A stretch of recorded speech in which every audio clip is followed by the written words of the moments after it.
1장은 제가 아까 말했던 것처럼 자기 집에 새들어 살던 동갑 친구 남매 정대와 정미.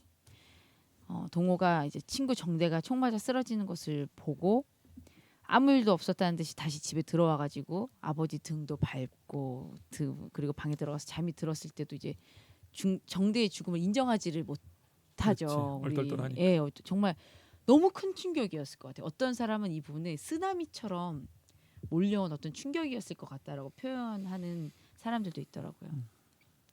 그래서 그것에 대한 이제 좀 내용을 좀 읽어보도록 하겠습니다. 처음 누나들을 만났을 때 내가 한 말 중 사실이 아닌 게 있었다. 역전에서 총을 맞은 두 남자의 시선이 리어카에 실려 시위대의 맨 앞에서 행진했던 날. 중절모를 쓴 노인부터 12살의 아이들, 색색의 양산을 쓴 여자들까지 인산인해를 잃었던 저 광장에서 마지막으로 정대를 본 건 동네 사람이 아니라 바로 너였다. 모습만 본 게 아니라 옆구리에 총을 맞는 것까지 봤다. 아니, 정대와 너는 처음부터 손을 맞잡고 선두의 열기 쪽으로 나아가고 있었다. 길을 찢는 총소리에 모두 뒤돌아 뛰기 시작했다. 공포다. 괜찮다.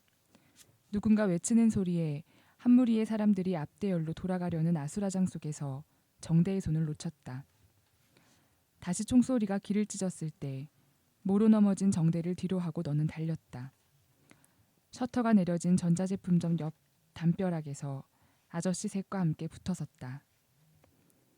그들의 일행인 듯한 남자가 합류하려고 달려오다 어깨에서 피를 뿜으며 엎어졌다. 시상의 옥상이여. 내 옆에 서 있던 머리가 반쯤 벗겨진 아저씨가 숨차게 중얼거렸다. 옥상에서 연규를 쐈어. 옆 빌딩 옥상에서 다시 총성이 울렸다. 비트적 일어나려던 남자의 등이 튀어올랐다. 배에서부터 번진 피가 삽시간에 상반신을 감쌌다. 옆에 선 아저씨들의 얼굴을 너는 올려다봤다. 아무도 말하지 않았다. 머리가 벗어진 아저씨가 입을 막으며 소리 없이 떨었다. 너는 눈을 가늘게 뜨고 거리 가운데 쓰러진 수십 명의 사람들을 봤다. 내가 입은 것과 똑같은 하늘색 체육복 바지가 얼핏 보인 것 같았다. 운동화가 벗겨진 맨발이 꿈틀거린 것 같았다. 내가 뛰쳐나가려는 순간 입을 막고 떨던 아저씨가 내 어깨를 붙들었다. 동시에 옆 골목에서 청년들 셋이 달려나갔다. 쓰러진 사람들의 겨드랑이에 손을 끼워 막 일으키려 했을 때 광장 중앙의 군인들 쪽에서 연발 총성이 터졌다. 맥없이 청년들이 쓰러졌다. 너는 거리 맞은편의 넓은 골목을 건너다 봤다. 30여 명의 남자와 여자들이 양쪽 담벼락에 붙어서서 얼어붙은 듯 그 광경을 지켜보고 있었다. 총성이 멎은 뒤 30분쯤 지나 맞은편 골목에서 유난히 키가 작은 아저씨가 한다름에 뛰쳐나왔다. 쓰러진 사람들 가운데 한 사람을 향해 온 힘을 다해 달렸다. 다시 연발 총성이 울리고 그가 쓰러지자 여태 너를 붙들고 있던 아저씨가 두꺼운 손바닥으로 내 눈을 가리며 말했다. 지금 나가면 개죽음이여. 아저씨가 내 눈에서 손을 뗀 순간 마치 거대한 자석에 이끌린 것처럼 맞은편 골목에 남자 둘이 쓰러진 젊은 여자를 향해 달려가 팔을 잡고 일으키는 것을 너는 봤다. 이번엔 옥상에서 총성이 울렸다. 남자들이 나동그라졌다. 더 이상 아무도 쓰러진 사람들을 향해 달려가지 않았다. 정적 속에 10여 분의 시간이 흘렀을 때 군인들의 대열에서 2인 1조로 20여 명이 걸어 나왔다. 앞쪽에 쓰러진 사람들을 신속하게 끌고 가기 시작했다.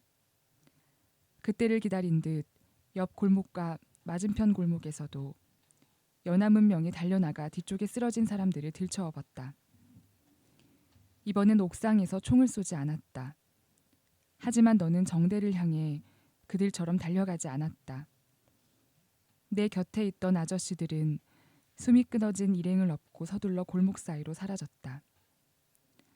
갑자기 혼자 남은 너는 겁에 질려 저격수의 눈에 띄지 않을 곳이 어디일까만을 생각하며 벽에 바싹 몸을 붙인 채 광장을 등지고 빠르게 걸었다. 네. 이렇게 해서 이제 돌아온 동호는 굉장한 죄책감과 자기 혐오감에 괴로워서 이제 그 상무관에 가서 형 누나들을 돕고 시신 수습하는 일을 하면서 나름의 이제 속죄 의식 같은 거를 그치. 하는 거죠. 그러면서 뭐 스포일러가 되겠지만 동호가 그 도청에서의 마지막 날에 죽게 되고 죽음으로 인해서 함께 남아있던 다른 형 누나들의 또 죄책감의 존재로 그러면서 그 이후에 이 형 누나들의 삶도 많이 바뀌게 돼요. 일종의 죄책감의 사슬처럼 예, 이어지는군요. 이어지는 거죠. 근데 여기 좀 특이한 게 음. 너 네, 모든 소설은 나 아니면 근데 네, 너는이라고 시작된단 말이에요. 음, 너로 지칭되는 사람은 누구며 너라고 말하는 사람은 누구입니까? 그러니까 여기서 2인칭을 화자로 얘기를 하잖아요. 근데 지금 여기서 너라고 얘기하는 건 이제 뭐 정대라고도 얘기하는 사람들도 있는데 사실은 그냥 일부러 소년을 계속해서 너라고 지칭을 함으로 인해서 사람들로 하여금 읽는 사람들로 하여금 이 너가 사실은 너 나를 저 읽고 있는 저로의 느낌을 주기도 아하. 하고요. 예, 글쎄. 여기서 벗어날 수 없다. 맞아요. 그러니까 함께 저 더 이제 몰입하게 하기 위해서 몰입도를 높이기 위한 장치로. 예, 그리고 이 소년 이 작가가 그런 말을 해요. 인터뷰에서 너라고 하면 온다. 너라고 부르면 너는 거기에 있고 내가 너라고 말하면 너는 거기서 내가 너를 부르면 거기서 올 수 있고 거기에 그대로 있는 존재가 되는 것이다. 갑자기 시가 생각나네. 예, 그러네요. 꽃이라고 부르는 순간 예, 그래서 이제 너라고 호명한 거군요. 예 호명을 하는 거죠. 구체적으로 부르는 전 거죠. 정대인 줄 알았어요. 예, 정대인 것 같기도 하고. 네. 그러니까 약간 이제 해석하기 나름이지만 받아들이는 사람들로 하여금 확실한 인상과 임팩트를 주는 건 사실이에요. 오케이. 예. 저도 이거 그치. 너 부분 계속 읽으면서 처음에 이게 뭐지? 되게 오탄가? 이상했거든요. 이렇게 음. 그러니까 진짜 오탄가 예, 싶었는데 예, 그런 건 예. 아닌 것 같고 음. 근데 이렇게 계속 읽다 보니까 뭔가 나에게 말을 하고 있는 것 같은 네. 예, 내가 거기 있는 것 같은 우선 네, 신경이 그런 쓰이니까 느낌을, 예. 계속 예. 보게 되는 예. 거예요. 예. 계속 그게 맞아요. 부각되더라고요. 음. 네. 그렇습니다. 2장. 아, 2장이죠. 제가 지금 이 음. 작가의 인터뷰를 음. 지금 보느라고 제가 한번 작가 인터뷰 그래요. 한 부분을 읽어드릴게요. 다들 꼼꼼하게 준비하셨어요. 예, 네. 이제 이 작가가 뭐라고 말하냐면 소녀는 각 장마다 너로 호명된다. 너는 우리가 부르는 사람이고, 소년이란 동호는 예, 동호. 너는 우리가 부르는 사람이라는 거예요. 우리가 너라고. 음. 그리고 부르면 거기 있는 사람이다. 음. 소녀는 죽었으니까 올 수 없는 사람이다. 하지만 우리가 계속 부르면 어둠에서부터 떠올라서 넋의 걸음걸이로 걸어오는 존재다. 되게 특이하네. 예, 그렇기 때문에 사실 이제 나중에 얘기하려고 했지만 이 책의 제목도 소년이 온다. 그것은 사실 우리가 너라고 이 소년을 지칭하면서 이 소년을 계속 부르는 행위일 수 있다는 뜻이고 이 소년이 옴으로 인해서 이 일들이 이 사건이 그래서 사실은 이 사람들이 항쟁한 이유는 그냥 항복하고 진지하게 평화롭게 끝낼 수 있었지만 이 책에서도 계속 얘기하고 싶어 했던 것들이 양심과 인간의 존엄에 대해서 이야기하고 있잖아요. 맞아요. 이제 그 부분들을 회복시키고 기억하게 하기 위한 또 그런 상징적인 그러니까 의미로. 광주 민주화 항쟁이라는 이름이 저는 조금 맞지만 네. 역사적으로 맞지만 정확한 표현은 아닐 수도 있다. 음. 더 말하자면 인간 존엄성 투쟁 네. 아니면 정당 방위. 방위. 이게 더 맞죠. 그게 결과적으로 모여서 네. 민주주의를 음. 실현하는데 결정적인 도움이 됐기 때문에 민주화 항쟁은 맞는데 네. 잘못 들으면 에휴 뭐 운동권이 했나 보다. 음. 근데 그게 아니고 네. 개인들이 음. 나의 존엄을 지키려고 했다. 네. 전 이게 이 작가한테 계속 흐르고 있다고 봐요. 음. 그냥 의식화된 운동원들이 전두환 정권을 막으려고 한 것으로만 볼 수 없는 그 안에 굉장히 죄책감 문제, 존엄성을 지키고자 했던 문제가 꽉 차 있다 이렇게 봤습니다. 네. 그렇습니다. 그래서 2장으로 넘어가 볼게요. 2장은 이제 죽은 정대의 이야기. 동호가 그렇게 가슴 아파했던 자기 집 옆에 문간방에 살던 사십방 살던 남매. 친한 친구 정대의 이야기. 정대가 혼백이 돼서 또 이 상황을 어떻게 지켜보고 이야기하는가가 2장의 주 내용이에요. 더 이상 내가 16살이라는 느낌이 들지 않았어. 36, 46 같은 나이들도 여리고 조그맣게 느껴졌어. 66, 아니 76살이라고 해도 이상할 것 같지 않았어. 더 이상 나는 학년에서 제일 작은 정대가 아니었어. 세상에서 누나를 제일 좋아하고 무서워하는 박정대가 아니었어. 이상하고 격렬한 힘이 생겨나 있었는데 그건 죽음 때문이 아니라 오직 멈추지 않는 생각들 때문에 생겨난 거였어. 누가 나를 죽였을까? 누가 나를 죽였을까? 왜 죽였을까? 생각할수록 그 낯선 힘은 단단해졌어. 눈도 뺨도 없는 곳에서 끊임없이 흐르는 피를 진하고 끈적끈적하게 만들었어. 어디선가 누나의 혼도 어른거리고 있을 텐데 그곳이 어딜까? 이제 우리한텐 몸이 없으니 만나기 위해서 몸을 움직일 필요는 없을 텐데. 하지만 몸 없이 누나를 어떻게 만날까? 몸 없는 누나를 어떻게 알아볼까? 계속해서 내 몸은 썩어갔어. 벌어진 상처 속에 점점 더 많은 날파리들이 엉겼어. 눈꺼풀과 입술에 내려앉은 쉬파리들이 검고 가느다란 발을 비비며 천천히 움직였어. 참나무숲 우둥지 사이로 오렌지색 광선을 내쏘며 해가 저물어갈 무렵 누나가 어디 있는지 생각하는데 지친 나는 이제 그들을 생각하기 시작했어. 나를 죽인 사람과 누나를 죽인 사람은 지금 어디에 있을까? 아직 죽지 않았다 해도 그들에게도 혼이 있을 테니 생각하고 생각하면 닿을 수 있을 것 같았어. 내 몸을 버리고 싶었어. 죽은 그 몸뚱이로부터 얇고 팽팽한 거미줄같이 뻗어나와 끌어당기는 힘을 잘라내고 싶었어. 그들을 향해 날아가고 싶었어. 묻고 싶었어. 왜 나를 죽였지? 왜 누나를 죽였지? 어떻게 죽였지? 네. 이게 정대의 영혼이 왜 자기가 죽었는지 그것을 간절히 알고 싶어하는 이제 이 부분이 전 참 인상 깊었어요. 어떠셨어요? 이 부분들 다 읽으시면서? 아니 하여튼 그 처음에 너라고 지칭한 것처럼 이번에 정대가 혼이 돼서 말하는 네. 것들이 너무 생경한 거예요. 그 위치가 화자의 위치가 네, 얼마나 안타까웠을까. 네, 그러게 죽어서 뭐 죽은 사람이 뭐 죽었다 흔한 그 묘사들이 있는데 음, 너무 입체적이고 정말 이분의 이 현미경으로 보는 듯한 진짜 맞아요. 그게 너무 깜짝 놀랄 정도로 묘사가 섬세하다. 네, 그리고 이 장에서는 특히 이제 시체를 어떻게 처리하는지 네. 얼마나 무지막지하게 이 시체들을 다루고 그리고 뭐 그러니까 사람들을 죽여나가는지에 대해서 이제 나오잖아요. 그러니까 자기네들 얼굴이 팔다리가 막 한꺼번에 쌓여가지고 되게 팔다리가 여러 달린 괴물 같은 모습 같다고도 표현하고 그게 이제 마지막에 불에 태워져서 녹아가고 있을 때 이제 자기 영혼이 자유로워지는 얘기를 하면서 육체가 얼마나 그렇게 힘없이 쓰러져 가는가를 얘기하는 그 장면이 되게 더 처절하게 좀 느껴지더라고요. 아니 처음 봐. 제가 뭐 소설 많이 못 봐서 그런지 몰라도 이런 어떤 시선의 혁명적 변화, 네. 시선을 위치를 바꿔버리니까 그 죽음이 너무너무 생생해지는 그냥 죽은 것에 대해서 정말 처참했다 이렇게 네. 묘사하잖아요. 네. 그 흔히들. 근데 이건 그렇지가 않아. 네. 근데 진짜 처참함이 느껴지는 거. 그러니까 뭔가 그 이렇게 죽은 다음에는 죽은 자는 말이 없잖아요. 사실은 네. 말도 없고 정말 이 사람이 살아있다고 이제 더 이상은 어쨌든 생각을 못하는 상황이 되는데 이렇게 이제 어떤 영혼의 입장에서 묘사를 해주니까 그 죽은 것 자체가 다시 살아있는 어떤 사건으로 계속 남아있는 네, 그렇죠. 네, 맞아요. 예, 그런 현실감이 맞아요. 다가오는 죽은 거죠. 자에게 음성을 준 거야. 네. 그렇죠? 죽은 자인데 죽지 않은 거죠. 그래서 여운이 사실 너무 길고 계속해서 그것들이 잊지 않게끔 해주는 역할을 참 하는 것 같다는 생각이 들었어요. 얼마나 이분이 공감하려고 애썼으면 이런 식의 착상을 했을까 네. 싶어요. 한강의 그 마음이 느껴집니다. 네. 그래서 3장은 이제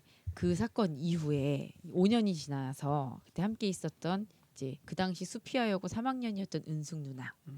이제 은숙 누나는 그런 표현을 해요. 도청에서 동호 너를 두고 나온 그날 이제 새벽 나는 영혼이 산산이 부서졌다. 이제 이런 표현을 써서 그 다음에 자기가 혼자 사람 남는 것에 대한 그 죄스러움, 어떻게 살아야 살아가야 되는가 그런 괴로움이 계속 자기를 이제 쫓아다니는 것에 잘 나와요. 그래서 특히 먹는다는 거 그리고 자기가 그런 일을 겪고도 계속 허기를 느끼고 죽은 사람들은 느낄 수 없는 것들을 자기가 살기 위해서 느껴야 되고 먹어야 된다는 것에 굉장히 치욕을 느끼거든요.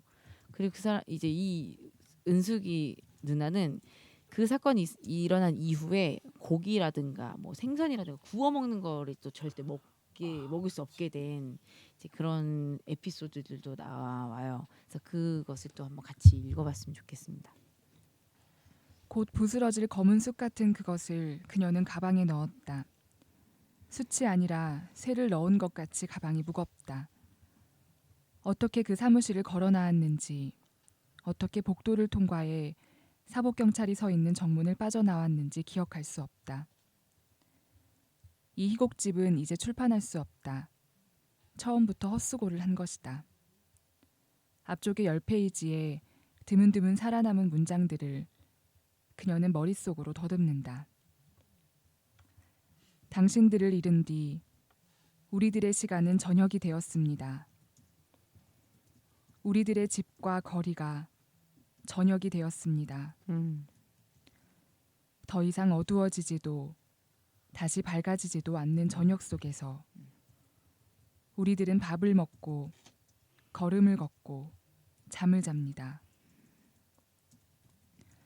거칠게 꿰매어진 문장들, 문단째로 검게 지어진 자리들, 우연히 형상을 드러낸 단어들을 그녀는 생각한다. 당신을, 나는, 그것은, 아마도, 바로, 우리들의, 모든 것이, 당신은, 어째서, 바라봅니다. 당신의 눈은, 가까이에서 멀리에서, 그것은, 또렷이, 지금, 좀 더, 희미하게, 왜 당신은 기억했습니까? 수치된 문장과 문장들 사이에서 그녀는 숨을 몰아쉰다. 어떻게 분수대에서 물이 나옵니까? 무슨 축제라고 물이 나옵니까? 칼을 찬 장수의 검은 동상을 등지고 멈추지 않고 그녀는 걷는다. 목도리를 눈밑까지 올리고는 숨을 쉴 수 없어 시큰거리는 붉은 광대뼈를 드러낸 채 걷는다. 모두가 그녀에게 귀엽게 생겼다고 말하던 때가 있었다. 눈, 코, 입이 조금씩 튀어나온 게 밉지 않고 귀엽구나. 머리는 꼭 흑인 댄서 같구나. 미용실에서 파마 안 해도 되겠다야. 그러나 19살의 여름이 지나자 누구도 그녀에게 그런 말을 하지 않았다. 이제 그녀는 24살이고 사람들은 그녀가 사랑스럽기를 기대했다. 사과처럼 볼이 붉기를, 반짝이는 삶의 기쁨이 예쁘장한 보루물에 고이기를 기대했다. 그러나 그녀 자신은 빨리 늙기를 원했다. 빌어먹을 생명이 너무 길게 이어지지 않기를 원했다. 그녀는 물걸레로 구석구석 방을 훔쳤다. 걸레를 빨아널고 돌아와 책상 앞에 앉았지만 아직도 나를 밝으려면 멀었다. 아무것도 읽지 않고 가만히 앉아 있으려니 허기가 느껴졌다. 어머니가 부쳐준 올뱃살을 공기에 담아와 다시 책상 앞에 앉았다. 묵묵히 쌀알을 씹으며 그녀는 생각했다. 치욕스러운 데가 있다 먹는다는 것엔. 익숙한 치욕 속에서 그녀는 죽은 사람들을 생각했다. 그 사람들은 언제까지나 배가 고프지 않을 것이다. 삶이 없으니까. 그러나 그녀에게는 삶이 있었고 배가 고팠다. 지난 5년 동안 끈질기게 그녀를 괴롭혀온 것이 바로 그것이었다. 허기를 느끼며 음식 앞에서 입맛이 도는 것.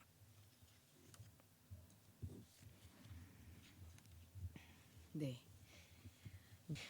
4장은 그때 또 역시 같이 도청 그 상무관 안에 있었던 그 이쁘장하게 생긴 우리 가장 유약하게 생겼지만 끝까지 남아서 있었던 김진수 형에 대한 얘기를 그 옥중 동료가 같이 잡혀가서 고문을 받고 그리고 풀려난 이제 동료가 인터뷰한 진수에 내용인데, 대한 증언이죠. 네, 증언이죠. 진수에 대한 증언. 네, 그래서 참 가장 아마 괴로웠었을 것 같아요. 이 친구가. 왜냐면 동호한테 마지막에 동호가 남아 있는 걸 발견하고 화를 냈어요. 그리고 제발 돌아가라고. 그런 다음에 나중에 적당할 때 항복을 해라. 손 들고 나가면 이렇게 어린 아이는 절대 죽이지 않을 거다. 했는데 이 형 앞에서 아주 잔인하게 사실 동호가 죽임을 당하죠. 그때 이 진수 형은 아마 또 그 무언가가 산산이 부서지는 그 경험, 자기 안에서. 그리고 치욕의 수용소 생활을 겪고요. 그리고 감옥을 갔다 나온 후에 정말 힘든 삶을 살다가 자살을 하는데, 자살할 때 발견된 그 유서 옆에 동호 같이 항복하고 나왔던 아이들이 끔찍하게 죽어 있는 모습이 이제 외신에 의해서 뭐 신문 기사화된 사진을 오려서 갖고 있었던 것이 발견됐죠. 그러니까 평생 이것이 또 그 진수형의 마음에 무거운 짐이고 괴로움으로 남아 있었다는 것을 이제 보여주는 장입니다. 읽어볼게요. 생각하고 또 생각했습니다. 이해하고 싶었기 때문입니다. 어떻게든 내가 겪은 일들을 이해해야 했기 때문입니다. 묽은 진물과 진득한 고름, 냄새나는 침, 피, 눈물과 콧물, 속옷에 지린 오줌 가똥, 그것들이 내가 가진 전부였습니다. 아니, 그것들 자체가 바로 나였습니다. 그것들 속에서 썩어가는 살덩어리가 나였습니다. 지금도 나는 여름을 견디지 못합니다. 벌레 같은 땀이 스멀스멀 가슴팍과 등으로 흘러내리면 내가 살덩어리였던 순간들의 기억이 고스란히 돌아와 있는 걸 느끼며 깊은 숨을 쉽니다. 이를 악물고 더 깊은 숨을 쉽니다. 각진 강목이 어깨쪽지와 등허리 사이로 비집고 들어와 자신의 곧은 물성대로 활짝 펴지며 내 몸을 비틀 때 제발 그만 잘못했습니다. 헐떡이는 1초와 1초 사이 손톱과 발톱 속으로 그들이 송곳을 꽂아 넣을 때 숨 들이쉬고 뱉고 제발 그만 잘못했습니다. 신음 1초와 1초 사이 다시 비명 몸이 사라져 주기를 지금 제발 지금 내 몸이 지워지기를. 그날 이후 우리는 이따금 만나 함께 술을 마셨습니다.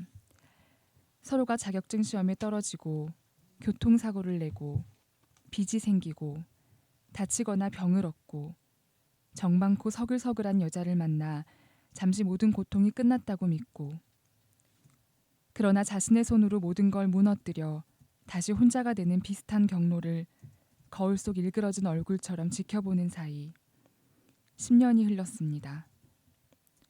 하루하루의 불면과 악몽, 하루하루의 진통제와 수면 유도제 속에서 우리는 더 이상 젊지 않았습니다. 더 이상 누구도 우리를 위해 염려하거나 눈물 흘리지 않았습니다. 우리 자신조차 우리를 경멸했습니다. 우리들의 몸속에 그 여름의 조사실이 있었습니다. 검정색 모나미 볼펜이 있었습니다. 하얗게 드러난 손가락 뼈가 있었습니다. 흐느끼며 애원하고 구원하는 낯익은 음성이 있었습니다. 언젠가 김진수는 나에게 말했습니다. 꼭 죽이고 싶은 사람들이 있었어, 형. 아직 완전히 취하지 않은 그의 검고 깊은 눈이 나를 응시했습니다. 언제가 됐든 내가 죽을 땐 그 사람들까지 꼭 데리고 갈 생각이었어. 잠자코 나는 그의 잔에 술을 따랐습니다. 그런데 이젠 그런 생각도 들지 않아. 지쳤어. 형, 하고 그는 다시 나를 불렀습니다. 맑은 술이 담긴 유리잔을 내려다보며 마치 내가 그 속에 있어 말을 거는 것처럼 고개를 들지 않았습니다. 우리는 총을 들었지. 그렇지? 나는 고개를 끄덕이지도 그에게 대꾸하지도 않았습니다. 그게 우릴 지켜줄 줄 알았지. 스스로 묻고 스스로 답하는 일에 익숙한 듯 그는 술잔을 향해 희미하게 웃었습니다. 하지만 우린 그걸 쏘지도 못했어. 군인들의 명령대로 2층 복도에 머리를 박고 있던 우리들이 도청 마당으로 끌려내려간 건 동틀 무렵이었습니다. 뒤로 손이 묶인 채 마당 가장자리에 일렬로 무릎 꿇고 앉은 우리들에게 한 장교가 다가왔습니다. 그는 흥분해 있었습니다. 한 사람씩 군화로 등을 밟아 흙바닥에 머리를 박게 하며 욕설을 퍼부었습니다. 내가 월남 갔다 온 사람이야. 내 손으로 죽인 베트콩 새끼들이 30명도 넘는다. 더러운 빨갱이 새끼들. 그때 김진수는 내 옆에 있었습니다. 장교가 김진수의 등을 밟자 하필 자갈에 찌은 이마에서 피가 흘렀습니다.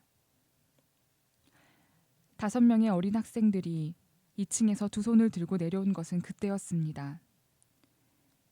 계엄군이 대낮같이 조명탄을 밝히며 기관총을 난사하기 시작했을 때 내가 소회의실 캐비닛에 숨으라고 명령했던 4명의 고등학생과 소파에서 김진수와 짧은 실랑이를 벌였던 중학생이었습니다. 더 이상 총소리가 들리지 않자 그들은 김진수의 말대로 무기를 버리고 항복하러 내려온 것이었습니다. 저 새끼들 봐라. 김진수의 등을 밟고 있던 장교가 여전히 흥분한 채 소리쳤습니다. 빨갱이들, 항복이다 이거냐? 목숨은 아깝다 이거냐? 한 발을 여전히 김진수의 등에 올린 채 그는 M16을 들어 조준했습니다. 망설이지 않고 학생들에게 총을 갈겼습니다. 나도 모르게 고개를 들어 그의 얼굴을 봤습니다. 존나 영화 같지 않냐? 치열이 고른이를 드러내며 그가 부하를 향해 말했습니다. 아시겠습니까? 그러니까 이 사진에서 이 아이들이 나란히 누워있는 건 이렇게 가지런히 옮겨놓은 게 아닙니다. 한 줄로 아이들이 걸어오고 있었던 겁니다. 우리가 시킨 대로 두 팔을 들고 줄을 맞춰 걸어오고 있었던 겁니다. 이게 이제 그 빨갱이를 그 잡는 경험을 했던 장교가 청소년들을 쏜 거예요. 네. 전 여기서 이제 반공주의를 말하지 않을 수가 없어요. 네. 그 사람이 누군가를 죽이려고 할 때는 사람으로 보지 않는데요.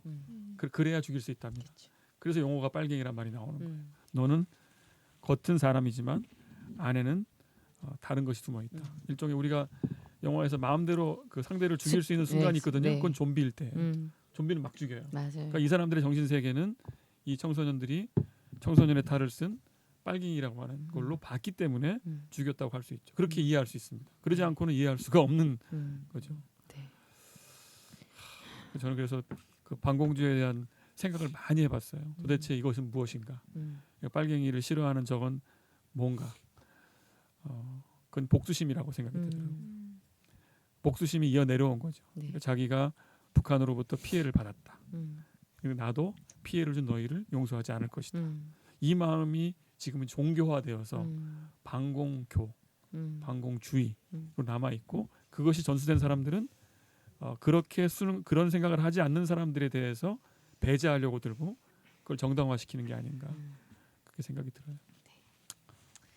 그 어느 때보다도 저희가 힘겨운 지금 책 읽기를 이어가고 있는데 하지만 저는 참 꼭 필요한 시간이고 그럼요. 순간인 것 같고요. 그리고 이것은 사실 소설이라고 하지만 거의 르포에 가까운 네, 굉장히 맞아요. 철저한 고증을 거쳐서 직접 이제 작가가 다 인터뷰 집도 찾아보고 사람들도 만나고 해서 한 이제 세밀한 묘사죠. 그렇죠. 사실이 이런 일들이 있었기 때문에 저희가 뭐 강제성을 띠진 않지만 외면해서는 안 된다는 생각이 들긴 들어요. 이걸 가지고 지금 그 공식 발표가 뭐냐면 정부의 과잉 진압이에요.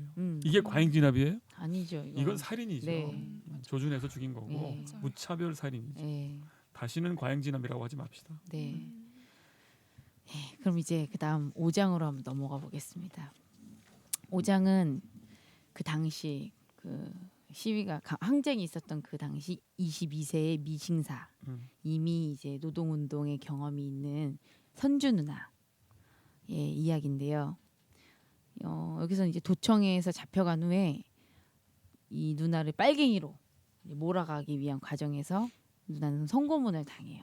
아, 이분도 도청에 남아있던 잔류자예요? 예, 네. 마지막에 네, 방송 맞아. 가두 방송을 했던 그 그렇구나. 유일하게 다 돌아가고 3명의 여학생만 남아달라고 했을 때 기꺼이 소총을 받고 이제 남아서 버스로 돌아다니면서 방송을 한 게 이 선주 그 누나죠. 카랑카랑한 목소리의 주인공. 실제로 이 음성이 있어요. 한번 들어보세요. 아, 네. 현장의 그 음성. 화면에 보면 네. 아주 선동적인 얇은 날카로운 목소리를 하는 여자가 있었거든요. 네. 근데 이 책에서는 이제 선주 누나의 목소리가 아니고 딴 여자 목소리만 나오긴 하는데 이 언니도 같이 방송을 하고요. 총을 갖고 있었다는 이유로 이제 잡혀가고 빨갱이로 몰아가기 위해서 고문을 하죠. 그 자백을 받아내기 위해서.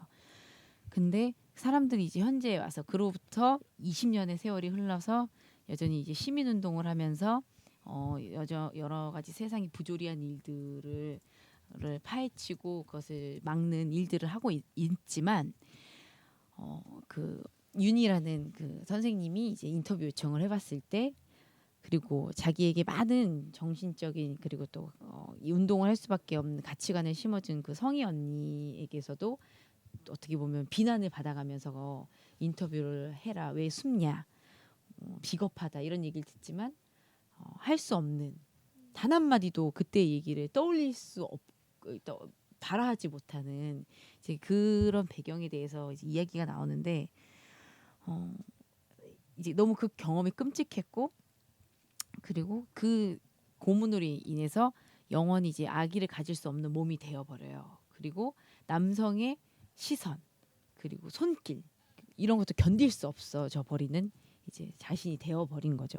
근데 그런 것들을 어떻게 내가 입 밖에 꺼내냐 그것이 과연 쉬운 일인가 이런 것들이 반문하면서 선주 누나도 역시 그 자리에 같이 남겨놓은 자기가 빨리 김밥을 먹고 돌아가라라고 말했으면 돌아가지 않았을까 동호가 그 동호가 여전히 마음에 걸려서 그런 독백을 해요. 여기서 이제 이 선주 누나도 혼자 방에 있을 때 이제 떨어지는 물소리 같은 걸 들으면서 동호와 아니면 그때 죽었던 다른 사람들의 발걸음 소리를 생각하거든요. 그러면서 자기에게 찾아오고 있고 나에게 오고 있는데 그 이유가 혹시 나한테 오는 거냐 그래서 내가 이렇게 왜 아직 살아있는지 물으려고 오는 거냐 하면서 살아남은 것에 대한 죄책감을 안고 또 살아가는 모습을 보여주죠. 그 부분을 또 한번 우리 선주의 이야기를 한번 들어보도록 하겠습니다.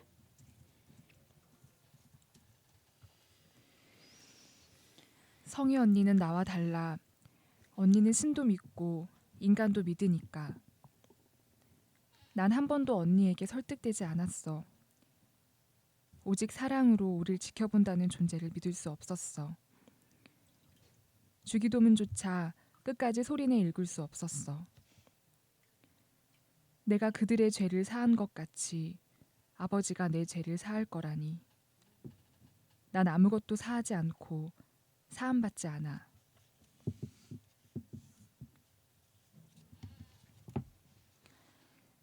우리는 고기에.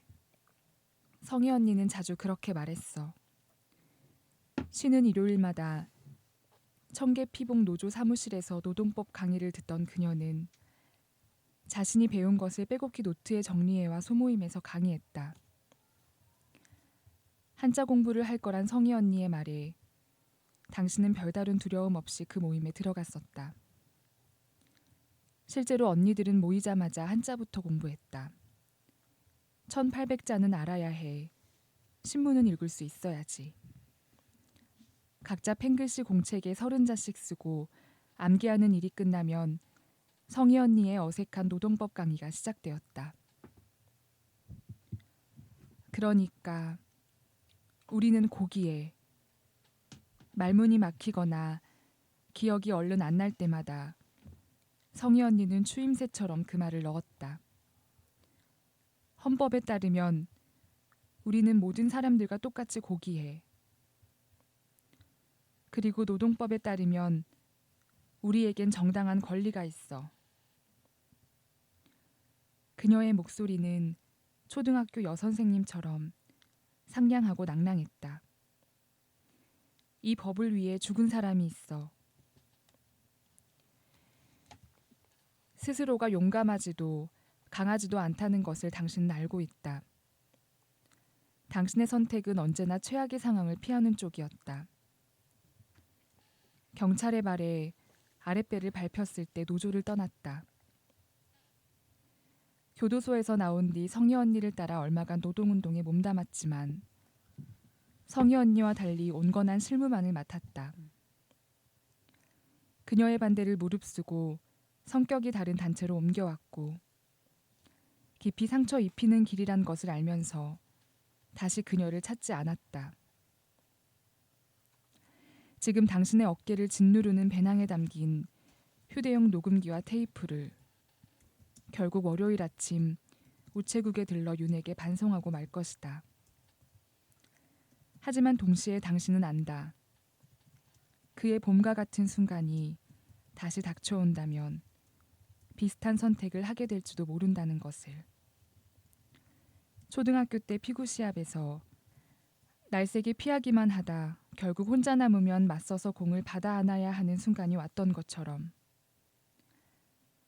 버스에서 터져나오는 여자애들의 쨍쨍한 노래에 이끌려 광장으로, 총을 든 군대가 지키는 광장으로 걸었던 것처럼 끝까진 안겠다고 가만히 손을 들었던 마지막 밤처럼 희생자가 되어선 안 돼 라고 성희 언니는 말했다.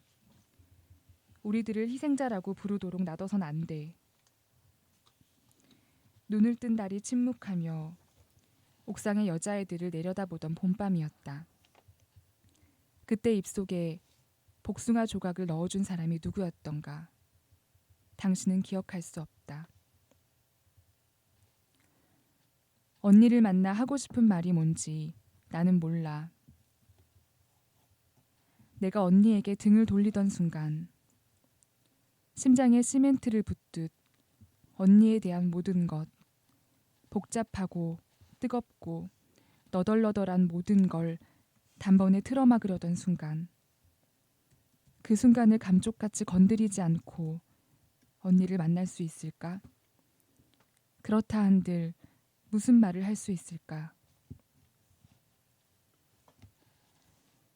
아니, 언니를 만나 할 말은 하나뿐이야. 허락된다면, 부디 허락된다면. 죽지 마. 죽지 말아요. 네, 이게 바로 선주의 이야기였습니다. 묘사도 대단합니다. 심장에 시멘트를 붓듯이. 네.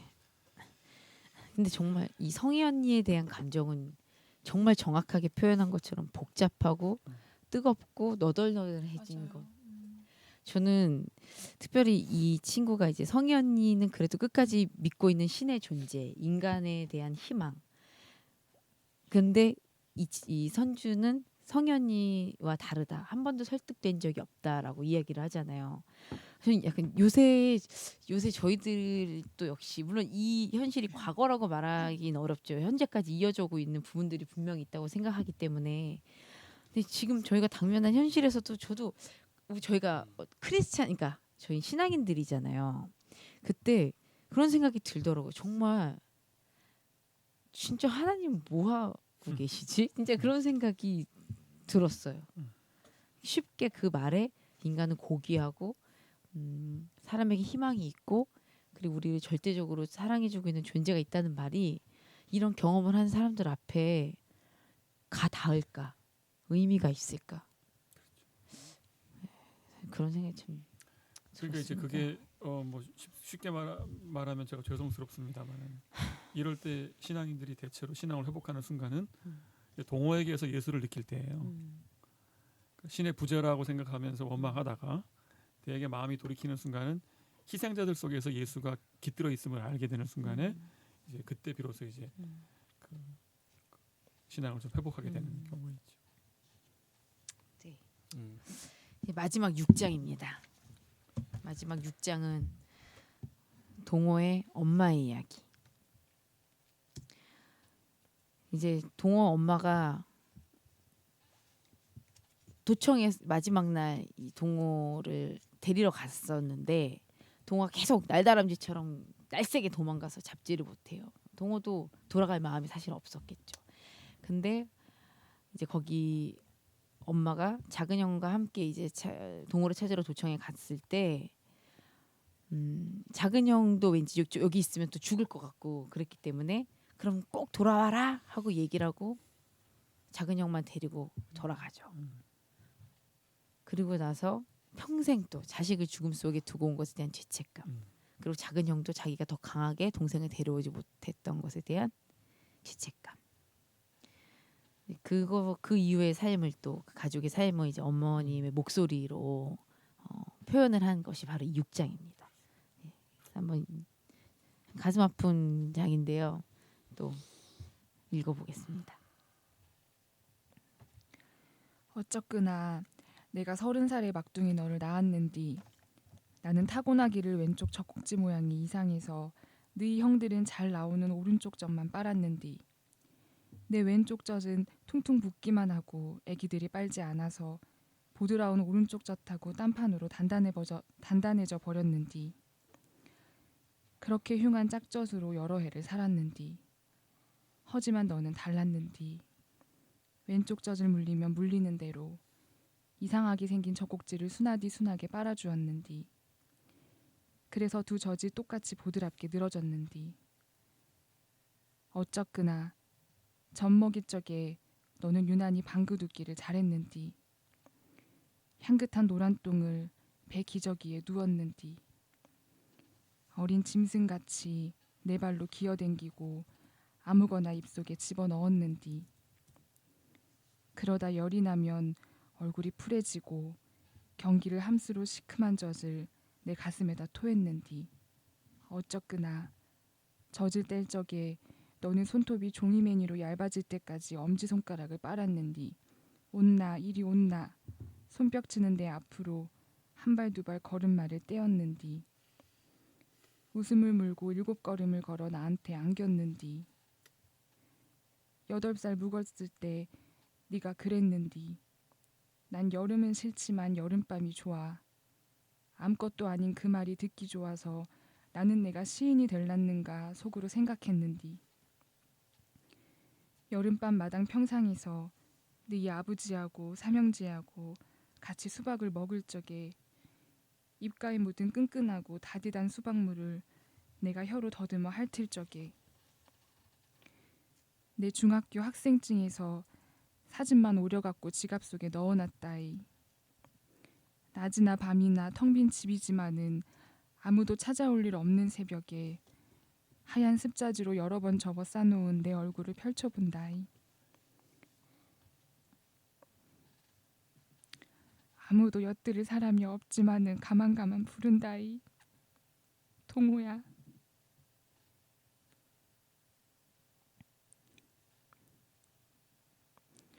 가을비가 지나가서 하늘이 유난히 맑은 날엔 잠바 속주머니에 지갑을 넣고 무릎을 지품스로 절름절름 천변으로 내려간다이 코스모스가 색색깔로 피어있는 길 동그랗게 다리를 들고 죽은 지렁이들의 새파리가 깨는 길을 사묵사묵 걷는다이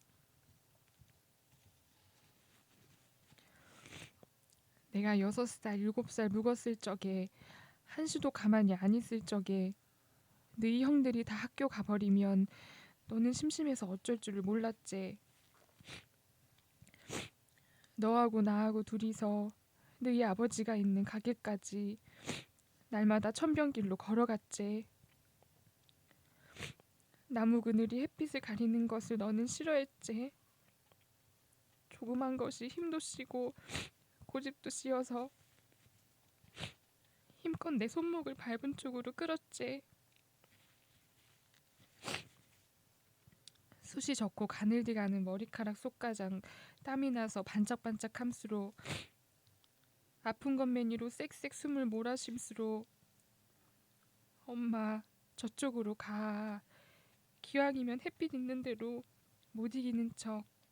나는 한없이 내 손을 끌려 걸어갔지. 엄마 저기 밝은 데는 꽃도 많이 폈네. 왜 깜깜한 데로 가. 저쪽으로 가. 꽃핀 쪽으로.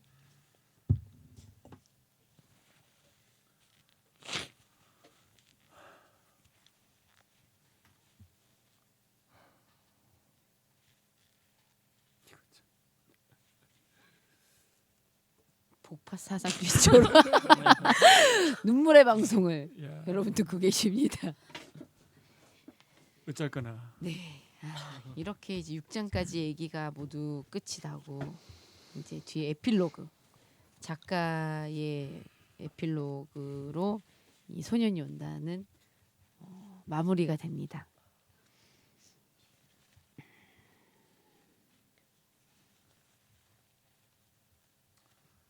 아, 6장이 마지막 한 장이 이게 제가 볼 때는 뭐라 그럴 거예요. 최고의 뭐라 그러지? 사랑? 표현이 잘 안 되는데 하여튼 최고의 뭐예요 이게? 최고의 문장들인 것 같고 5.18 때는 이걸 추모시로 읽어야 되잖아요.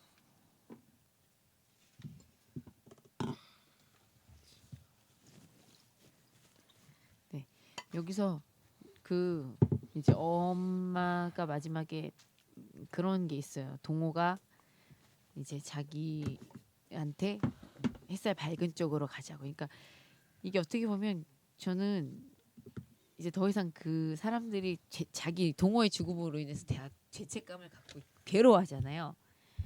그리고 자기가 사는 것에 대해서 수치심을 갖고 있는데 사실 이제 자기를 통해서 그런 기억으로 살지 않길 바라고 잊지는 않지만 오히려 자신의 그 죽음이 그리고 살아남은 사람들이 자신을 통해서 더 인간의 존엄성을 깨닫고 더 밝은 곳으로 희망이 있는 곳으로 나아가기를 멈추지 않고 바라는 어떤 작가의 마음이 이 어머니의 목소리를 통해 드러나지 않았을까.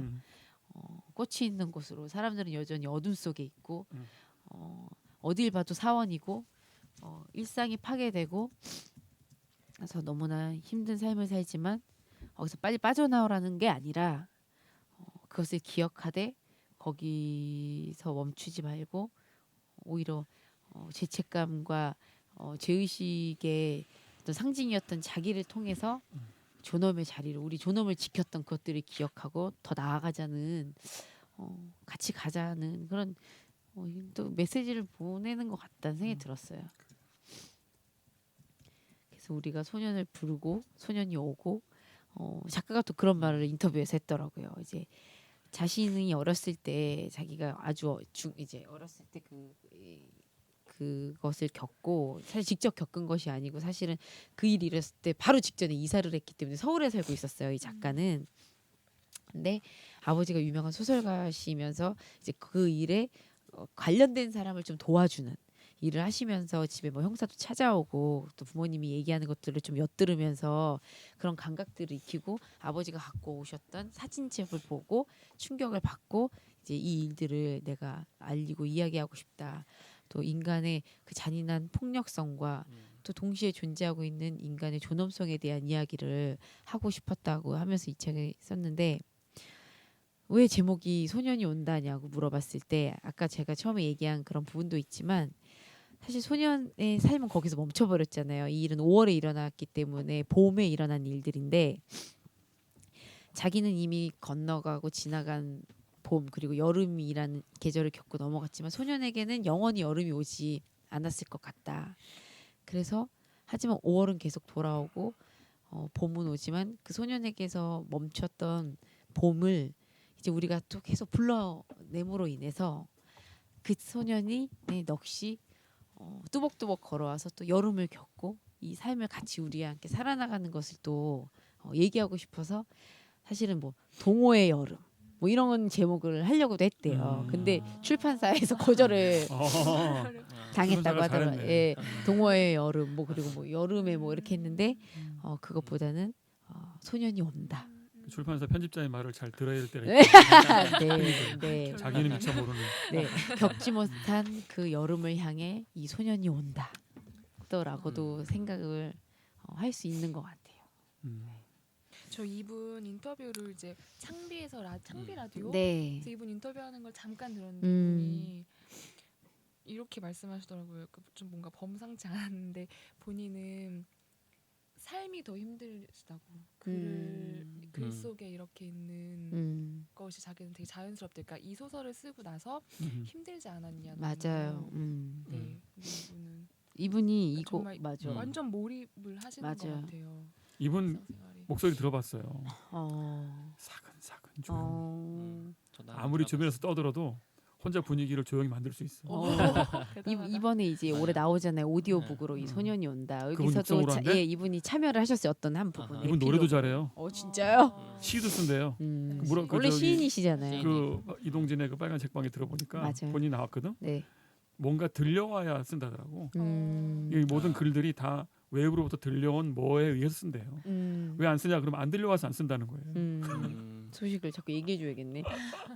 근데 이 에필로그를 보면 이 작가가 거의 자전적 80%가 다 자전적 얘기다. 이 에필로그가 하면서 하는 얘기가 자기가 이 책을 쓰고 아직 책이 나오지 않았을 때 누구 지인의 결혼식에 딱 갔는데 자기가 이제 인터뷰를 하고 맨날 이 이야기 한 3개월 동안 다른 글은 절대 읽지 않고 이 자료의 글만 읽기로 스스로 약속을 했기 때문에 읽고 있다가 이제 더 이상 안 되겠다 하고 이제 광화문 거리에 2013년에 딱 나갔는데 어떻게 이럴 수가 있지? 사람이 죽었는데 어떻게 이럴 수가 있지? 사람들이 죽어 나갔는데 아니 이 일이 분명히 존재했는데 어떻게 여기 우리는 아무렇지도 않게 결혼식이라고 일상을 살고 있지? 그래서 그 결혼식에서 저 사람들이 말해도 아니 어떻게 이럴 수 있지?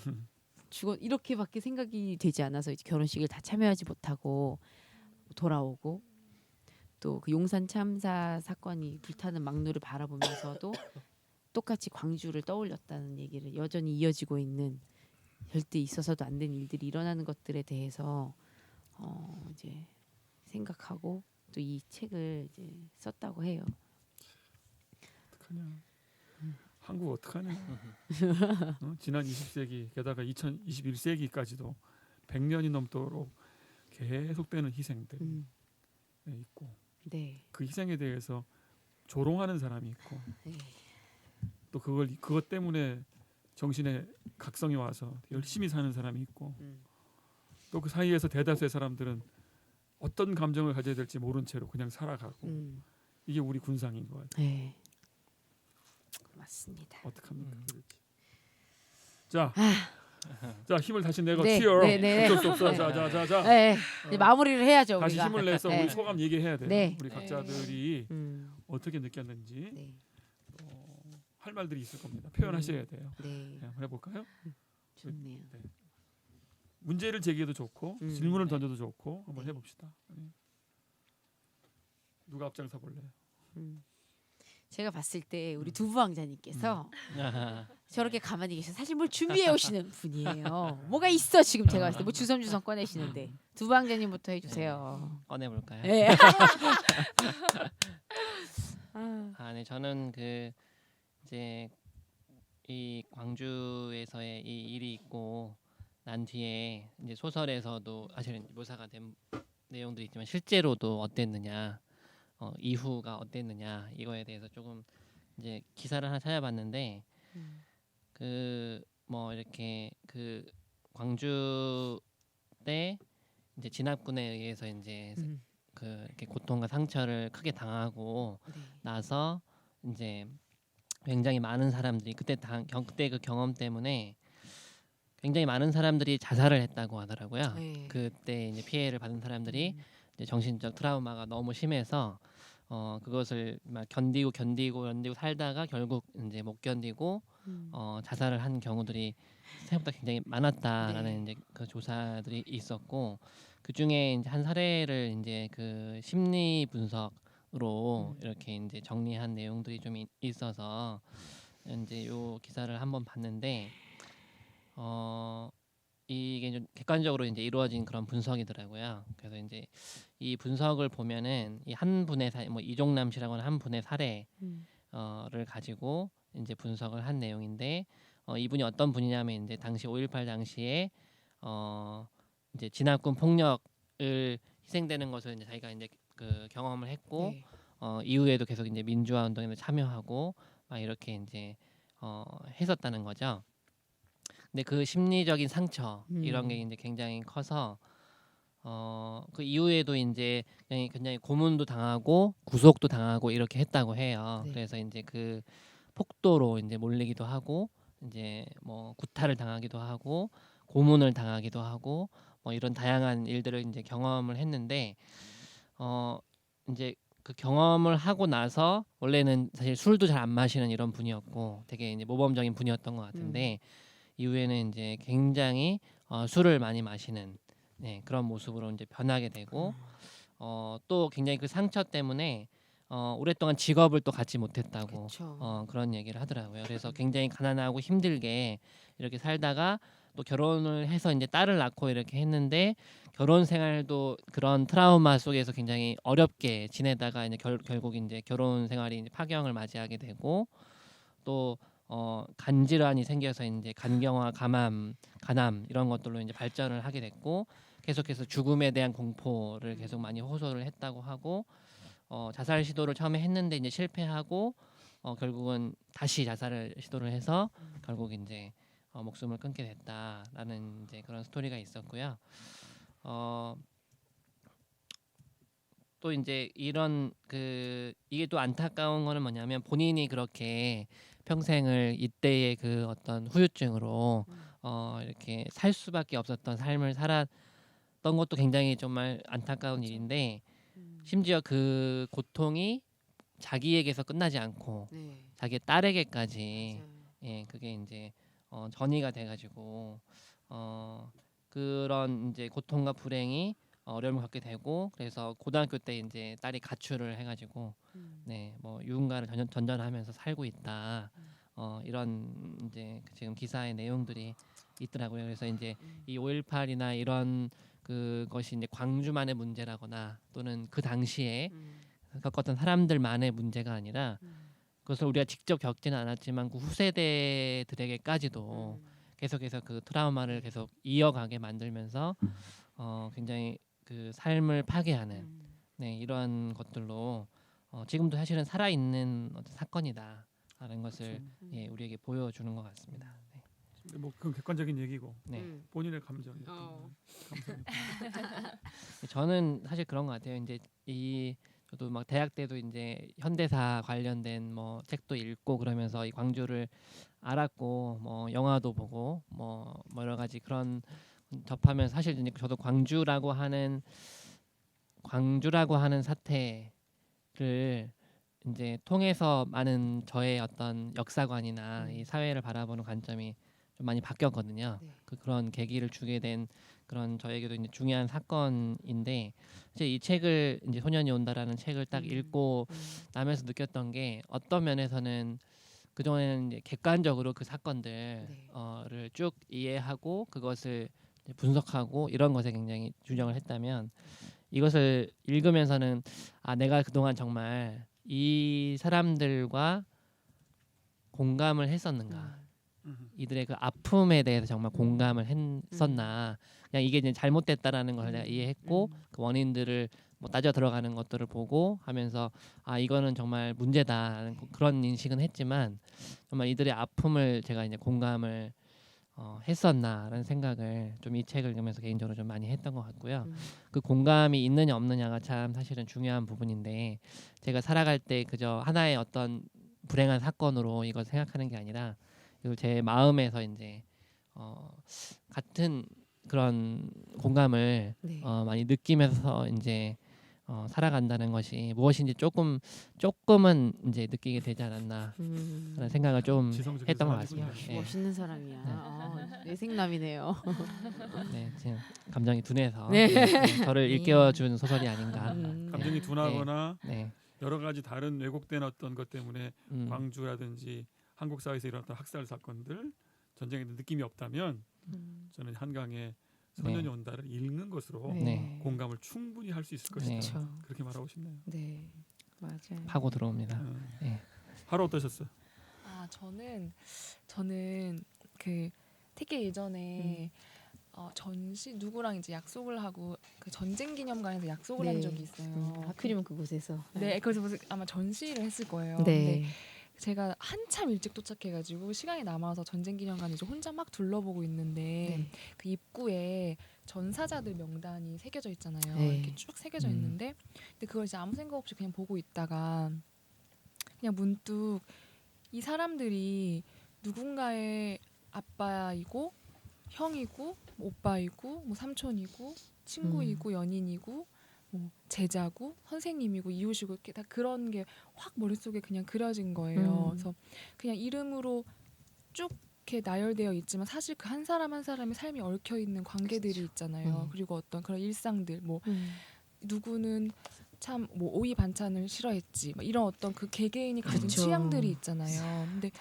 그냥 아무 생각 없이 보다 그런 것들이 갑자기 생각이 나서 뭔가 너무 기분이 이상한 거예요. 저 사람들의 이야기들. 근데 어쨌든 결과적으로는 그냥 전사자로 이름이 적혀 버려 있고 그런 것들을 좀 처음에 경험했었는데, 근데 이제 소년이 온다 읽으면서는 그게 되게 생각이 많이 났어요. 그때 그 장면도 생각나고, 그리고 뭐 세월호를 말하지 않을 수 없는 것 같고 그냥 자연적으로 연관이 됐고 그런 것들이 좀 생각이 나서 그러니까 여기도 이제 이 광주에서 있었던 이 사람들의 특히 이 소년의 막 관계가 나오잖아요. 각자 사람들의 관계랑 이제 그 각 사람의 어떤 삶의 일상의 모습들이 구체적으로 나오잖아요. 네, 뭐 그 정대는 누나를 위해서 칠판에서 칠판 지우개를 막 가져다 몰래 주고, 훔쳐가지고 네, 갖다 네. 주고. 그 각자의 사연들이 나오는 게 저는 이거를 알고 나면 이 사람들을 존엄이랄까? 이 사람들을 존중하지 않을 수가 없게 되는 것 그쵸. 같거든요. 근데 그렇게 존중하지 못하는 건 그 사연을 알려고도 하지도 않고 그쵸. 그냥 어떤 무명의 존재, 그냥 다른 이렇게 뭐랄까 나 사실 모든 사람한테 사연이 있는 건데 그러니까 그걸 알려고 하지 않는 그런 무관심한 태도, 그러니까 그런 것들이 이제 이렇게 결국 국가적으로도 그렇고 전체 이래 그냥 학살로 이렇게 그러니까 이 사람들이 한 개개인이 아니라 그냥 큰 대상으로 그쵸. 이렇게 단체로 덩어리. 덩어리로 학살되어 버린 것 같아서 이게 저는 너무 참 너무 뭐 안타깝다는 말로는 사실 너무 부족한 그쵸. 표현인 것 같고. 그러니까 학살이라는 게 너무 무모한 거예요. 우주를 네, 지워버리는 네, 거예요. 네. 그쵸. 그 수많은 너무 우주들을 그렇죠. 다 세계가 지워버리는 있는데. 예. 무서운 폭력이죠. 그게. 네, 어떻게 그럴 수 있지라는 생각도 들고 좀 그런 것 같아요. 그래요. 네, 맞네요. 오늘 줄거리를 책임져 주신 우리 네, 앤. 네. 아 저는 좀 힘들었어요. 그래서 되게 책을 이제 다들 그러시겠지만 되게 이제 전에 한번 읽고 이 팟캐스트를 위해서 다시 읽어야 되는데 이게 선뜻 손이 이제 안 가는 거죠. 아니까 미뤄지고 줄거리를 자세히 얘기하고 싶다 보니까 더 자세히 읽고 싶어진 마음에 되게 마음이 많이 무거웠는데 제가 그 에필로그의 작가의 얘기 중에 너무 공감이 가고 제 감정이었던 게 제가 이 책을 읽고 이제 딱 현실에 갑자기 이제 딱 빠졌는데 아니 이런 일이 있었는데 내가 지금 이렇게 살고 있지? 정말 그런 아니 이런 일이 있었는데 내가 지금 그렇지. 정말 제가 그런 생각이 드는 거예요. 아니 이게 나하고 전혀 상관없는 일이 아니고 내가 살고 있는 이 땅에서 그러니까 다른 나라 뭐 진짜 시리아 난민 얘기도 가슴 아파하면서 우리가 어떻게 이렇게 하면서 아니면 그냥 남의 나라니까 무감각해지는 것까지 어떻게 100만 번 양보한다고 해도 내가 지금 이 일을 겪고 같이 연장선상 위에서 살고 있는 사람인데 어쩜 이렇게 아무렇지도 않을 수 있지 우리가? 그게 더 놀랍죠. 맞아요. 예, 그리고 더 놀라운 건 이와 비슷한 일이 계속해서 일어나고 있는데 어째서 연관짓지 않을까? 동일한 일이라고 생각하지 않을까 우리는. 그리고 제가 이제 가장 저도 서운한 것은 뭐 저 자신에게일 수도 있고 함께 살아가는 사람들에게 있어서 잊고 싶어도 잊혀지지 않는 이 일을 어떻게 잊으라고 이렇게 쉽게 말할 수 있을까? 그러니까 산 사람은 살아야 된다고 하는 말이 얼마나 그 무감각한 말인지. 그렇지. 그러니까 이 사람들이 지금 안 살고 있는 게 아니거든요.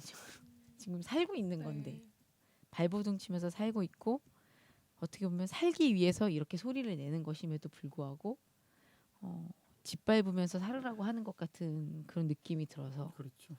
그러니까 저는 그래요. 타인은 잊지 않겠습니다가 맞는 것 같아요. 왜냐면 우리는 남의 일은 쉽게 잊어버리는 존재들이니까 잊지 않겠다고 말하고 노력하면서 살아야 되는 게 맞지만 그 일을 겪은 장본인들은 잊지 않겠습니다가 아니라 그럴 필요도 잊고 없어요. 잊고 싶은데 못 잊고 잊는 싶어요. 잊고 오히려. 싶어요 정말. 예. 잊을 수가 없죠. 그걸 알아야지. 마치 이 사람들이 안 잊어버리려고 일부러 괴롭히려고 그러는 게 아니라는 것을 왜 모를까?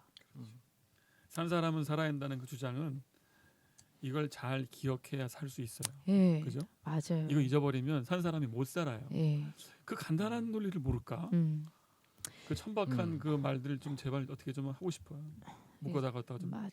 바다에 빠뜨리고 싶어 진짜. 그래서 너무 쉽게 다른 사람의 얘기를 할 수 있는 정말 우리 점점 그러니까 물론 필요한 말들은 해야겠지만 정말 침묵이 얼마나 중요한가. 저는 정말 그런 생각할 때가 있어요. 그 침묵이라는 게 뭐 나서야 될 때 말하지 말아라는 게 아니라 나서야 될 때는 말을 안 하고 오히려 거꾸로. 나서지 않아야 될 때는 막 우리가 이제 말을 하는 것들이 얼마나 쉬운가 남의 일에. 그렇죠. 그런 생각을 저도 하면서 저는 정말 요 몇 년 계속 저의 키워드는 그건 것 같아요. 진짜 잊지 않아야겠다. 그리고 나의 현실과 끊임없이 이것이 연결되는 삶을 살아가야겠다는 생각을 전 맞아요. 계속 하게 되는 것 같아요. 왜냐면 정말 저에게 일어날 수 있는 일이기 때문에. 근데 막 약간 좀 저항이 필요하다는 생각도 전 들었어요. 뭐에 네. 대한 좀. 그냥 왜냐하면 자연스럽게 일상이 차곡차곡 쌓이다 보면 사실 잊을 수밖에 그쵸, 없는 저는 잊혀지죠. 인간의 자연스러운 모습인 것 같아요. 그래서 음, 약간 어떤 저항, 그러니까 뭐 이런 거 있잖아요. 잊지 않으려는 그렇죠. 적극적인 조금 음. 그런 저는 표시 그 이런 거. 잊지 않아야 될 그것은 아이고 광주에서 희생한 분을 잊지 말아야지. 전 냉정하게 말하면 그것은 아닐 것 같아요. 예. 남의 초상을 잊지 말아야지. 그쵸, 어머, 맞아. 예. 세월호를 잊지 말아야지. 저는 냉정하게 말하면 그건 잊을 수 있어요. 예. 뭘 잊지 그럼요. 말아야 되냐면 저는 인생은 고귀하다. 생명은 맞아요. 누구도 침해할 수 맞아요. 없다. 네. 이것은 잊을 수가 없죠. 네. 그럼요, 맞아요. 이걸 잊지 않는다면 자연히 광주든 세월호든 따라붙게 되죠. 네. 그렇게 해야 하고 싶어요. 네. 그것이 아닌 광주나 세월호 유가족 얼마나 힘들겠어요. 잊지 마세요는 저는 부담되는 말이에요. 솔직히. 맞아요. 그거 뭐 그 사람들 사정이지 뭐 재수없게 걸렸나 보다 이럴 수도 있거든요. 그렇죠. 그러니까 우리 일반인들이 혹시 이게 공감이 안 되신다면 자기 생명에 대한 존중이 다른 사람도 그쵸. 똑같이 그래야 한다는 네. 그게 얼마나 중요한 건지 좀 알았으면 좋겠다는 생각이 들었어요. 네. 저는 그 하나 다시 객관적인 지표를 하나 알려드리겠는데 이 광주에서 어떻게 이 5명만 죽은 것이 아니고 그렇죠. 얼마가 죽었냐면 초기 공식 집계가 148명이에요 사망자가. 그런데 2009년 광주시 집계가 사망자는 163명이다 이렇게 말을 해요. 네. 근데 행방불명자가 몇 명이냐면 166명이에요. 네. 사실상 사망이죠. 그렇게 합치면은 329명 이렇게 됩니다. 그다음 부상당한 다음에 사망한 사람들도 있겠죠. 그게 100명이 넘어요. 이거 합치면 500명 가깝습니다. 그러니까 광주에 직접적으로 당시 문제로 인해서 사망했거나 사라진 사람이 약 500여 명이 된다는 거죠. 그다음 그럼 부상자가 얼마겠어요? 보통 10배예요. 이게 얼마냐면 3,139명이. 그다음 아까 그 진수 같은 구금 피해자들이 있습니다. 예. 그들이 얼마냐면 1,589명. 아, 구속 구금돼서 고문 내지는 당한 사람들이 1,589명. 그다음 도대체 왜 죽었는지 모르는 미연고 사망자가 5명이에요. 이렇게 해서 총 피해자, 직접적 피해자는 5,189명입니다. 당시에 직접적 피해자. 예. 그다음 2007년에 조사된 것인데 아까 그 김진수 씨가 그 나중에 이제 자살하잖아요. 그러니까 어떤 사건이 있은 후에 사람이 자살하는 비율이 있는데 이 광주 사건을 인해서 자살한 사람의 비율이 10%예요. 피해자들이 중에 10%가 스스로 목숨을 끊어요. 이거는 일반인들이 자살하는 것의 500배. 그렇죠. 일반인 자살률이 있잖아. 뭐 10만 명에 한 명 이런 게 있는데 500배. 음. 그러니까 이 사건이 단순 과잉 진압에 의해서 몇 명이 많이 죽었다. 그게 아니라는 것을 말해주는 무시무시한 지표입니다. 물론 한국 이 백년사에서 어떤 그 일정한 저항 운동을 통해 죽은 사람들의 숫자는 그 3.1운동이 7,500명입니다. 당시 이제 2천만 명의 숫자에서 7,500명 상당한 거거든요. 네. 그건 전국에서 일어난 시위예요. 전국적으로. 네. 전국 합산 7,500명이에요. 그런데 이거는 단일 지역, 네. 광주라는 한 지역에서 5천여 명이 죽거나 크게 다쳤다. 그리고 그 후에도 10%에 이르는 피해자 자살률이 10%에 그쵸. 이르렀다. 네. 이걸 어떻게 할 겁니까? 저는 이 사건을 여러분이 우리가 잘 이해한다면 광주와 호남이 선거 때마다 몰표를 준다는 것이 왜 주는지를 이해할 수 있습니다. 네. 그것은 대구나 부산이 몰표를 주는 것과 종류가 다르죠. 음. 여기서 몰표를 왜 주냐면 몰표를 안 주면 우리를 방어할 사람이 없다고 하는 두려움이 있다는 거죠. 그렇죠. 그래서 단순히 광주 사람들 또 대구 사람들 다 똑같아. 맨날 지역 투표야. 이렇게 말을 함부로 하면 안 됩니다. 종류가 다른 투표 행동. 그렇죠. 그러니까 노무현 대통령이 광주에서 전략적으로 1등이 됐던 이유도 거기에 있어요. 요즘에도 하는 얘기잖아요. 광주와 호남 사람들은 정치적으로 굉장히 민감하고 뛰어나다. 전략적 투표를 할 줄 안다. 무슨 말이냐면 살아남으려는 투표를 한다는 뜻입니다. 네. 만약 투표를 잘못해서 제2의 전두환을 뽑으면 우리는 또 죽는다는 두려움이 있기 때문에 정치적 감각이 굉장히 발달해 있다는 것이죠. 그래서 저는 그 광주와 호남민들이 갖고 있는 정치적인 어떤 행동에 대해서 함부로 판단할 수 없다. 그다음 두 번째 말하고 싶은 것은 386 꼰대에 대한 이야기예요. 이제 어느새 저는 386의 꼰대의 위치에 들어와 있어요. 그래서 한편으로는 반성이 돼요. 야, 이렇게 말이 많고 뭘 가르치려고 드는구나. 후배들이 얘기를 듣지 않으려고 하는구나에 대해서 강박관념이 있는데 적어도 이 세대 간의 화합을 하려면 386이 어디서 무너졌는가? 광주 때문이에요. 광주 문제 아까 그 노래에서 네. 느끼셨겠지만 그 노래를 번번이 들으면서 피해갈 수 없었기 때문에 그렇죠. 사회적인 책임을 느끼게 된 것이죠. 아. 그래서 아는 게 많은 거예요. 네. 할 말도 많고. 아. 근데 저는 이런 똑같은 원리대로 한국 전쟁이 네. 한국 전쟁이 오늘날 70대 80대가 갖고 있는 또 꼰대 있잖아요. 네. 니네가 뭐 벽골파 봤어? 뭐 빨갱이한테 뭐 다쳐봤어? 막 이런 얘기 있잖아요. 네. 그 비슷한 감정이 그럼요. 386한테는 광주한테 있고. 저는 약간 그렇게 생각해요. 왜? 아니, 그러니까 맞아요. 본인들이 그런 걸 겪었기 때문에 그 트라우마를 맞아요. 주장하면서 굉장히 빨갱이에 대한 두려움이 있다면 이 사람들에게도 그런 동일한 감정과 그 트라우마가 있다는 것을 어째서 이해하지 못할까? 그렇죠. 맞아요, 그렇죠. 맞아요. 전 거기에 대한 항상 의구심이 맞아, 맞아. 있거든요. 한국의 노인들한테 말하고 싶어요. 예. 역지사지 해봐라. 예, 역지사지로. 근데 근데 예. 너무 그 자기 슬픔에 많이 취해 음. 있으면 사실 역지사지가 좀 어려운 것 같기도 해요. 예, 근데 좀 그렇긴 한데 안타까워. 그래도 어떤 그러니까 뭐 음. 그들을 편드는 게 그쵸, 아니라 알아요. 그러니까 어떤 편으로는 근데 뭔가 억울한 되게 것은 안타까운 상황. 한국 전쟁을 겪어서 고통을 겪으셨던 실향민들이라든지 네. 반공주의자들 음. 이분들은 제가 볼 때 큰 피해를 보셨지만 충분히 보복하셨어요. 아. 이미 한국 전쟁 때에도 수많은 그 그쵸. 사람들이 학살을 당했고 예. 그쵸, 맞아요. 아니 심지어는 맞아요. 아까 그러네요. 나오지만 그 장교가 말하잖아 빨갱이 새끼들. 그게 뭐야? 그 보복을 한 거예요. 네. 그러면 충분히 했어요. 그러나 그럼 광주 사람들이 그 이후에 그렇죠. 보복을 했습니까? 아니죠. 보복이 뭐예요? 승화시키고 있어요. 음.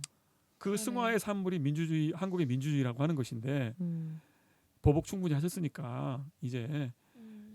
그 과거에 너무 심한 고통을 느끼신 분들은 이제 좀 이제 뭐랄까 광주를 보고 그들이 어떻게 그 복수심을 승화시키는지 봐야 되지 않는가. 어버이연합은 제가 볼 때 그 보복하고자 하는 단체라고 보거든요. 그리고 또 돈이 없으시고 실제로 너무 또, 짜네요. 예, 메커니즘을 네. 보니까 또 정말 좀 안타까운 부분도 음. 있어요. 그렇죠. 네. 얼마나 그렇죠. 안타까워요. 배가 좀 고프셨던 것 같아. 예. 네. 저는 이 책 네. 보면서 한마디 그 핵심어들 음. 혹시 기억나는 말들이 있나요? 음. 어떤 말이나 느낌들이 있으면 말? 한번 얘기해 볼래요? 저는 왜 저는 왜 먼저 말씀. 왜 죽였어 이거 누가 말이에요? 소년이 동호가? 예 아까 제가 읽었는데 아 동호가 아니다. 정대가 정대가 한 네. 말이죠. 왜 나를 죽였고 누나를 죽였고 왜 자꾸 물어보잖아요. 왜 우리를 음. 죽였어 음. 이렇게. 그렇군요. 또 생각난 저는 우리는 고귀해. 아. 선주 씨? 네. 우리는 말문이 막힐 때마다 맞아. 우리는 고귀해. 네. 저는 이 말을 외우면서 살고 싶다. 이 책의 핵심어라고 만약에 누가 국어 시험 문제를 낸다면 우리는 고귀해. 전 이렇게 말하고 싶은데. 애는 어떠셨어요? 저는 이 선주가 선주가 너무 인상이 깊었는데 왜 그랬냐면 지금의 모습만 보면 회피하고 있고 두려워하고 있고 그런 모습처럼 보이지만 여기서 이제 그런 얘기하죠. 내가 용감하지도 강하지도 않다는 것을 스스로 알고 있지만 사실 또 그 순간이 찾아오면 나는 조용히 마지막까지 남는 사람의 선택 아 맞아. 할 것이라는 걸 안다. 그리고 피구를 할 때 처음엔 공을 안 맞으려 일일이 피하지만 결국 혼자 남았을 땐 그 공을 받기 위해 맞서는 자신의 모습. 나는 안다. 이런 사람이 있어서 이런 사람들이 남아있기 때문에 유지되고 있고 또 우리가 누리고 있는 부분이 있는 게 아닌가. 그렇죠. 그리고 나도 지금 보여지는 모습 가지고 판단할 수 없지만 결과적인 어떤 선택의 순간에 왔을 때 나는 어떻게 할 것인가. 그런 생각을 저는 이 문단이 저한테 가장 많이 와닿았고 맞아요. 이런 사람이 정말 강한 사람이 아닐까 그런 생각이 들었어요. 그러니까 위대하다기보다는요. 자기 문제에 걸려들면 반응하게 되는 것 같아요. 예. 자기 문제에 걸려들면. 예. 하지만 결국 김철민 씨가 그 말 재밌게 하는 분이 그 광주 영화에서 밤에 자다 말고 일어나서 택시 운전사잖아요. 예. 나가요. 어. 부인이 왜 그러냐고 하니까 내가 나가야 된다. 왜냐면 내 동료가 거기 쓰러져 있었거든. 그러니까 자기 운명을 받아들인 거예요. 거기서 만약 못 받아들였으면 이제 도망치는 거죠. 근데 여기 동호랑 정대는 그렇지. 특히 동호는 안 그랬거든. 네. 그 죄책감에 사슬해서 받아들였어. 네. 그리고 어린 철없는 애였지만 잠깐 있고 싶었지만 다시 가서 버텼어. 근데 그게 그 모습이 책임지는 모습이고. 그렇죠. 그러니까 여기서 그 영국 사람이 쓴 글을 인용한 부분에서 인간은 군중 심리에 있을 때 두 가지 양상이 나타나는 게 놀랍다. 그 원인은 알 수 없지만 그 군중 심리에 의해서 굉장히 잔인하고 극악무도한 행동을 하는 사람이 있는 반면 그 순간에 고귀한 선택을 하는 사람들이 또 있다는 거예요. 네. 그걸 봤을 때 도대체 뭐냐 이것의 근본이 무엇이냐라는 이제 얘기를 다룬 그걸 봤을 때 네, 여러 가지 생각이 드네요. 자, 저는 실전 사항이 하나 있어요. 네, 뭐예요? 5월 18일 전후로 우리 가족들하고 예배를 드려야 되겠어요. 아, 이 책의 일부를 읽으면서. 네. 그래서 소녀 오는 거 아니에요? 소녀 막 부르시는 굿하시는 거 아니에요? 예배 시간에 굿하고 막 주님이 온다지. 딸랑딸랑 주님이 곡성 온다. 곡성. 예. 아니 우리 기독교인들도 이럴 때 자부할 게 하나 있습니다. 물론 우리가 이렇게 적극적으로 사회 문제에 반응하지 못했다 할지라도 우리 기독교인들 일반 사회인들에 비해서 한 게 하나 있어요. 뭐냐면 그 예수의 죽음에 대해서 반응을 한 거죠. 그 죽음을 두고 우리가 어떻게 할 수가 없어가지고 반응을 했잖아요. 똑같아요. 저는 이 구조가 똑같은 종교적 구조를 갖고 있다고 생각해요. 우리 그리스도인들도 좀 자부합시다. 우리도 예수님의 그 무고한 희생 앞에서 도저히 견딜 수가 없어서 회심한 사람들이다. 그런 사람이 속해야 되는 건데 안 그런 사람도 있긴 있잖아요. 희한하죠. 이런 예. 구조를 알면 이 광주나 세월호나 뭐 온갖 그 피해 앞에서 똑같이 반응해 주는 게 기독교인이어야 되는데 반대로 행동하는 경우도 많다는 게 그렇죠. 연구 대상이에요. 이건 무슨 일일까? 하지만 이 어머니의 마음을 보세요. 어머니 어쨌든 자기 자식을 살리고 싶다면 그런 선택을 또 하게 될 수도 있죠. 뭐 어떤 선택? 그러니까 어쨌든 경찰서 난동? 아니요. 그러니까 도망가는 일단은 피하고 보는 가족들도 있었잖아요. 그렇지. 거기에 같이 참여하지 못하는. 왜냐면 내 새끼들을 살려야 되니까. 그러니까 그런 게 물론 그러니까 그런 것까지 아무리 크리스찬이어도 거기 좀 우리 생각에 나가야 될 것 같지만 못 나가는 선택을 하는 사람들도 있는 것 같긴 아유, 해요. 이해되죠. 그렇죠. 저 맞아요. 우리 기독교인들이 너무 띄엄띄엄 살지 말고 네, 맞아요. 세상의 모든 아픔들 잘 들여다보고 그러면 참 좋겠어요. 뭐야 이 설교적인 마무리는? 아우, 나 정말 2386 건데 잘 가다가 그만. 마지막은 또 하여튼 직업이 참 죄송. 아닙니다. 자, 책 소개 좀 할까 합니다. 네. 기억의 종말. 이거 괜찮아요. 잊히지 않는 상처와 포옹하다. 이거 약간 이거 아. 이어지네요. 볼프죠. 연결되네. 미로슬라브 볼프. 네. 이 사람이 어떤 사람입니까? 몇 번 이거 소개했었는데 이 세르비아 이 사람이 세르비아 사람인가? 아니죠. 저기 유고 연방에서 그 인종 학살 때 경험한 사람이에요. 근데 그 문제를 세르비아인에게 피해를 받은 크로아티안이구나. 이분이 그 문제를 가지고 평생 신학을 해요. 그 볼프의 이 그 배제와 포용이라든지 온갖 책들은 다 그 트라우마로부터 시작된 거예요. 인종학살 진짜 너무하는 거 아니야? 아니 피부색 때문에 준 게 말이 되냐고요. 여봐요. 더 심각한 것은 피부가 같은데 학살하는 게 더 심각해요. 아 그렇죠. 아, 한국이 그래 더 심각한 거예요. 한국 전쟁, 다 광주 심각한 다 것 그렇죠. 같아요. 네, 정말 그런 면에서 볼 때 볼프가 위대한 신학자라 그러는데 한국의 역사는 볼프 한 100사람은 만들 만한 신학적 자산을 갖고 있어요. 근데 안 나오네. 네. 근데 여기 우리 앞에 우리 저 두부왕자 아 볼프에 필적할 만한 네. 신학을 할 것이다. 아 기독교 윤리를 전공하고 있어요. 그래요? 똑바로 하세요. 그런데 나중에 갑자기 우리 어깨가 여기서 갑자기 무거워지는데 운동 좀 그런 하세요. 의미에서 별 의식도 없었는데 갑자기 무거워지고 있습니다. 네. 책 선전하는 중이에요. 네. 제목이 뭐라고요? 기억의 기억의 종말. 네, 볼프의 기억의 종말. 예. 우리 저 한강의 소년이 온다와 짝을 이룰 만한 네. 신학책이고요. 예. 하나 더 네. 달라스 윌라드라고 있어요. 표지 너무 네, 이쁘다. 잘났습니다. 근데. 하나님의 임재, 하나님의 음성, 음. 하나님의 모략 그 이후 등등의 책을 쓰신 미국의 철학자신데 네. 제자 훈련에 일가견이 있으신 분으로 요즘에 평가를 받고 있어요. 아. 그동안 제자 훈련 그러면 내비게이터, 뭐 선교단체 뭐 등등이라고 했는데 뭐 사랑의 교회 그랬는데 네. 지금 어떤 분들은 달라스 윌라드의 제자 훈련의 정신이 이제 이 모든 것을 수렴하면서 정말 균형 잡힌 제자도를 말해주고 있다 이렇게 표현하는 책입니다. 하나님의 제자가 되고 임재. 싶다. 달라스 윌라드가 남긴 마지막 강연의 기록 이렇게 돼 있어요. 두 가지 책 IBP에서 나왔습니다. 기억의 종말과 하나님의 임재 추천합니다. 자 이렇게 해서 제15회 한강 소년이 온다 복파 마치겠습니다. 잘 지내세요. 네, 감사합니다. 또 만나요.